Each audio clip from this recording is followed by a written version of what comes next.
Hello, I'm Dr. Michael J. Duckett, and I'd like to speak with you for just a moment about how to captivate an audience, the art and science of audience engagement. It's one of my more popular books in reference to public speaking.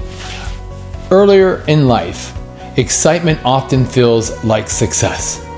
Over time, clarity replaces intensity as the true marker of a well-lived life. In my book, How to Captivate an Audience, I emphasize that presence matters more than performance.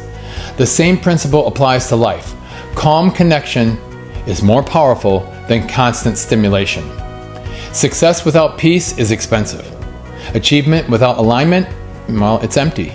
An upgraded life feels grounded, clear, steady. It does not demand attention.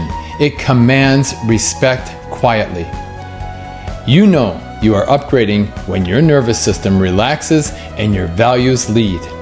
That is the kind of life worth building. I'm Dr. Michael J. Duckett, and I encourage you to go to Amazon.com and get your copy of How to Captivate an Audience. Thank you.